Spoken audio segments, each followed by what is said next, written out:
हिंदू सम्राट व मराठा गौरव की उपाधि से अलंकृत पश्चिम में भारतीय गणराज्य के महानायक छत्रपति शिवाजी महाराज का जन्म 19 फरवरी 1630 को पुणे के जुन्नर स्थित शिवनेरी दुर्गा में शहाजी भोसले और माता जीजाबाई के घर हुआ। शिवाजी महाराज कहते थे कि अपने धर्म का विकास होना चाहिए, अपने जीवन मूल्यों को चरितार्थ करना चाहिए। इनके शासन में सभी की सहभागिता रहती थी। सामान्य मछुआरों से लेकर वेदशास्त्र पंडित सभी उनके राज्य शासन से सहभागी थे। छुआछूत का कोई स्थान नहीं था। भारत के इतिहास में बहुत सारे वीर राजा हुए हैं, लेकिन उनमें से बहुत कम ऐसे हैं जिन्होंने इतिहास में विशेष स्थान पाया है। इन्हीं में से एक है छत्रपति शिवाजी महाराज। छत्रपति शिवाजी महाराज जिन्होंने अपने वीरता की ऐसी मिसाल दी है जिस पर महाराष्ट्र ही नहीं पूरा देश गर्व करता है। यूं तो शिवाजी महाराज जी ने 17वीं सदी में अपनी वीरता, युद्ध नीति और कौशल दिखाया था। उनके जीवन हमें आज भी अपने राष्ट्रों को मजबूत करने के लिए प्रेरित करता है। ताकतवर मुगलों से लोहा लेते हुए उन्होंने मराठा साम्राज्य की नींव रखी, जिसकी उस समय कल्पना भी नहीं की जा सकती थी। मराठा शक्ति का चतुराई से विस्तार। शिवाजी महाराज ने विपरीत परिस्थिति में मराठा शक्ति की संभावनाओं को जीवित रखा और आम लोगों में उत्साह भरने का काम भी किया। इतना ही नहीं, उन्होंने लगातार ताकतवर मुगलों को दक्षिण में अपना साम्राज्य फैलाने से लंबे समय तक रोक रखा। जल्दी ही पिता के साथ संभाली जिम्मेदारी। 19 फरवरी 1630 को शिवनगरी दुर्गा में जन्मे शिवाजी भोसले महाराज शहाजी भोसले और जीजाबाई की संतान थे। जल्दी ही शिवाजी को अपने पिता से राजकाज की जिम्मेदारी 16 की उम्र में मिली थी। शिवाजी को बंगलौर के प्रशासन का जिम्मा मिला, जिसके बाद तोरना किले पर कब्जा करने से उन्होंने अपना अभियान शुरू कर दिया था और 2 साल के अंदर ही पुरंदर, कोंढाना और झारखंड किलों पर कब्जा करते हुए अपना प्रभाव कोंकण तक फैलाकर स्थानीय क्षेत्र में अपने कूटनीति और युद्ध नीति का परिचय दिया। शिवाजी महाराज के विस्तार को विजापुर के आदिल शाह ने सहन नहीं किया और शिवाजी के पिता को कैद कर लिया, जिसके बाद शिवाजी को अपना विस्तार अभियान रोकना पड़ा। लेकिन इस बीच उन्होंने खुद को मजबूत करने के प्रयास नहीं छोड़े। लेकिन जल्द ही उनका बीजापुर के दूसरे सामंतों संघर्ष हुआ और यहाँ शिवाजी ने अपनी कूटनीति का परिचय दिया। सही शत्रु की पहचान। शिवाजी बहुत अच्छे से समझते थे कि शत्रु ना तो अपना होना चाहिए और ना ही पड़ोसी का कोई शख्स। 1657 में शिवाजी की मुगलों से पहली मुठभेड़ तो जीत हुई, जिसके बाद शिवाजी ने मुगलों के कई इलाके छीने और आदिल शाह को भी हराया था।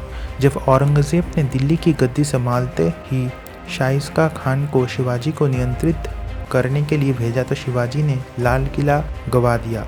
एक बार फिर शिवाजी ने हालात की नजाकत को समझा और उसके हिसाब से खुद को बदला और आक्रामक तकनीक का उपयोग शुरू किया और शाइस्ता खान को घायल कर भगा दिया। लेकिन जल्दी ही औरंगजेब की सेना शिवाजी पर हावी हुई और पुरंदर की संधि पर अपने 23 किले मुगलों को देने पड़े। समय के साथ एक बार फिर शिवाजी को इंतजार करना पड़ा और खुद को मजबूत करने में जुट गए। 1670 में औरंगजेब को डेक्कन की ताकत कम करनी पड़ी तो शिवाजी एक एक कर अपने सभी किले वापस छीने। छत्रपति शिवाजी महाराज से कुछ इम्पोर्टेंट लीडरशिप की शिक्षाएं लेते हैं। ऐसा लक्ष्य रखना जो जीवन से भी बड़ा हो। महज 16 साल की उम्र में छत्रपति शिवाजी को अपने लक्ष्य के बारे में स्पष्ट था, स्वराज्य प्राप्त करना। जब मुगल और निजाम दोनों सफलतापूर्वक अपनी सीमाओं का विस्तार कर रहे थे तो इस तरह का लक्ष्य रखना कठिन ही नहीं बल्कि असंभव बात थी। लेकिन छत्रपति शिवाजी ने अपना अधिकांश जीवन इसी लक्ष्य के लिए निर्धारित किया और बिताया। यही कारण था कि उन्होंने हर काम दीर्घकालिक दृष्टि से किया, इसमें कोई शक नहीं। हम लक्ष्य भी तय करते हैं और उन्हें हासिल भी करते हैं, लेकिन उसके बाद क्या? हर प्रशंसा और प्रशंसा के इतने आदी हो जाते हैं कि शुरुआत दिन सबसे अच्छी होती है, लेकिन वे अकेले नहीं आते। इसके बाद अहंकार, अभिमान और फिर मध्य जीवन संकट में आ जाता है। ये सभी चीज़ें हमारे साथ घटित होती हैं क्योंकि हमारे पास बहुत ही अल्पकालिक लक्ष्य होते हैं, इसलिए हमेशा बड़े लक्ष्य बनाइए। दूसरे इम्पोर्टेंट लेसन है, छोटे से शुरू करें लेकिन शुरू जरूर करें। बहुत अधिक योजना बनाना और फिर कार्यान्वयन के लिए कोई समय या इच्छा ना होना। अब एक आदर्श बन गया है। शिवाजी ने अपने मिशन की शुरुआत बृहदेश्वर किले पर हमला करके की। कभी कभी यह महत्वपूर्ण होता है कि बस शुरुआत करें, पहला कार्य पूरा करें, फिर दूसरे कार्य पर निर्णय ले, उस पर काम करें और जारी रखें। तो तीसरा इम्पोर्टेंट लेसन है वो ये है, अपने आसपास के लोगों पर नज़र रखें।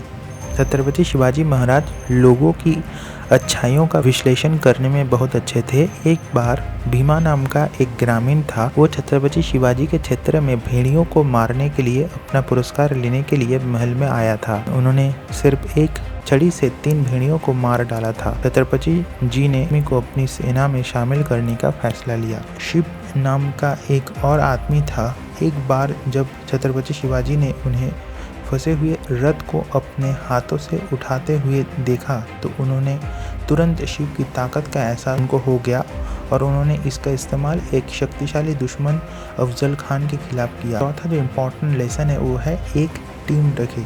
छोटी उम्र से ही शिवाजी ने सभी पृष्ठभूमियों, विभिन्न जातियों, आयु समूहों के लोगों को अपने आंतरिक दायरे में शामिल करना शुरू कर दिया था। वे अपने मिशन के बारे में अच्छी तरह से जानते थे। जब बड़े लोग उन्हें ज्ञान देते थे तो छोटे लोग लड़ाई में उनका साथ देते थे और ये बात हमारे घर पर भी लागू होती है। छत्रपति शिवाजी महाराज हमेशा अपने दुश्मनों को माफ़ कर देते थे और उन्हें दोस्त बनाने का मौका देते थे। वे अपने पेशवाओं पर भी कड़ी नज़र रखते थे। एक बार उन्होंने कहा था, हर चीज़ की देखभाल के लिए मेरे पास हजारों आंखें नहीं हो सकती, इसलिए मेरे पास आप हैं, सलाहकार हैं, मित्र हैं, परिवार हैं, पेशवा हैं, सेना है, मार्गदर्शक हैं। यह एक बुनियादी नियम है। हर काम करने के पीछे मत भागो। प्रतिनिधिमंडल नेतृत्व का सबसे महत्वपूर्ण हिस्सा है। हम छत्रपति शिवाजी महाराज जी के अनेक गुणों को गिन सकते हैं। वो श्रीमान योगी थे, एक योगी जो स्वराज को ईश्वर के मिशन के रूप में देखते थे, जो कर्म योग की शक्ति को जानते थे, जिन्होंने लोगों के लिए काम किया, जिन्होंने समाज की भलाई के लिए अपनी जीवन समर्पित कर दिया। उनके जैसा बनना मुश्किल है, लेकिन हम कम से कम उनके जीवन से कुछ सबक लेने की कोशिश तो जरूर ही कर सकते हैं। छत्रपति शिवाजी महाराज जी कहते थे, जब हौसले बुलंद हो तो पहाड़ भी एक मिट्टी का ढेर लगता है। दोस्तों, छत्रपति शिवाजी महाराज उनके ऐसे बहुत सारे क्वालिटीज़ है जो हमें सीखना चाहिए। सबसे पहला है प्रबंध कौशल। शिवाजी महाराज को हराने के लिए औरंगजेब ने राजा जयसिंह के नेतृत्व में सेना भेजी। उस सेना ने पुरंदर के किले को घेर लिया। छत्रपति शिवाजी मानते थे कि यदि यह युद्ध हुआ तो उन्हीं का ज़्यादा नुकसान होगा। ऐसे में उन्होंने पुरंदर की संधि कर ली और अपने 3 किले मुगलों को सौंप दिए थे। बाद में धीरे धीरे वे किले उन्होंने पुनः जीत लिए। जिस प्रकार शिवाजी ने अपने फायदे और नुकसान का अनुमान लगाकर फैसला लिया, उसी प्रकार प्रत्येक लीडर को कोई भी कदम उठाने से पहले उसके फायदे और नुकसान का अनुमान लगाकर ही फैसला लेना चाहिए। दूसरा इम्पोर्टेंट क्वालिटीज़ है धैर्य। छत्रपति शिवाजी महाराज के जीवन में कई ऐसे घटनाएं हैं जिनमें उन्होंने धैर्य के साथ कई बड़े युद्ध लड़े थे और जीते भी थे। चाहे औरंगजेब की कैद से बच निकलना हो या अफजल खान के साथ युद्ध, उन्होंने सदैव धैर्य के साथ सही समय का इंतज़ार किया। आज कई लोग स्टार्टअप शुरू करते ही उससे मुनाफा कमाने की सोचते हैं और मन मुताबिक परिणाम न मिलने पर निराश हो जाते हैं। किसी भी कार्य का परिणाम तुरंत नहीं मिलता, इसके लिए हमें धैर्य के साथ निरंतर कार्य करते रहना पड़ता है। तीसरा जो इम्पोर्टेंट क्वालिटी है दूरदर्शिता। छत्रपति शिवाजी महाराज एक दूरदर्शी इंसान थे। शिवाजी महाराज ने अपने दूरदर्शिता के यह अनुमान लगा लिया था कि आने वाले समय में विदेशी शक्तियां समुद्र के रास्ते से ही आक्रमण करेंगी। इसी को ध्यान में रखते हुए उन्होंने पूर्ण विकसित नौसेना की स्थापना की थी। किसी भी काम या बिजनेस में दूरदर्शिता बहुत ज़रूरी होती है। इसी के द्वारा हम कई निर्णय लेते हैं। नेतृत्व कौशल। औरंगजेब ने पूरे भारत पर शासन कर लिया था, लेकिन वो छत्रपति शिवाजी महाराज के राज्य को अपने अधीन नहीं कर पाया था। शिवाजी महाराज की नेतृत्व क्षमता अद्भुत थी, चाहे आदिल शाह के जागीरदार के रूप में हो या एक स्वतंत्रता शासक के रूप में। उन्होंने बड़ी से बड़ी सेनाओं को छकाया और हराया। वे हमेशा अपने लोगों की सेवा और सहायता के लिए तत्पर रहते थे। लीडर का चरित्र और उसका व्यक्तित्व यदि अच्छा होता है तो उसका सभी और सम्मान होता है। हिंदू पातशाही के संस्थान संस्थापक शिवाजी के गुरु रामदास जी का नाम भारत के साधु संतों व विद्वत समाज में सुविख्यात है। उन्होंने दासबोध नामक एक ग्रंथ की रचना की थी जो मराठी भाषा में है। संपूर्ण भारत में कश्मीर से कन्याकुमारी तक उन्होंने 1100 मठ तथा अखाड़े स्थापित कर स्वराज्य स्थापना के लिए जनता को तैयार करने का प्रयत्न किया। उन्हें अखाड़ों की स्थापना का श्रेय जाता है, इसलिए उन्हें भगवान हनुमान जी का अवतार माना गया है, जबकि वे हनुमान जी के परम भक्त थे। छत्रपति शिवाजी महाराज अपने गुरु से प्रेरणा लेकर ही कोई कार्य करते थे। छत्रपति महाराज शिवाजी को महान शिवाजी बनाने में रामदास जी का बहुत बड़ा योगदान रहा। छत्रपति शिवाजी महाराज की बढ़ती हुई शक्ति से चिंतित होकर मुगल बादशाह औरंगजेब ने दक्षिण में नियुक्त अपने सूबेदार को उन पर चढ़ाई करने का आदेश दिया, लेकिन सूबेदार को मुंह की खानी पड़ी। शिवाजी से लड़ाई के दौरान उसने अपना पुत्र खो दिया और खुद उसकी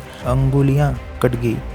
उसे मैदान छोड़कर भागना पड़ा। जय छत्रपति शिवाजी महाराज की जय हो। दोस्तों, अगर आपको ये वीडियो अच्छा लगा हो तो हमारे think big mindset TV channel को जरूर सब्सक्राइब करें। इस वीडियो को अपने हर दोस्तों, हर फैमिली मेम्बर को, हर रिलेटिव को शेयर करें।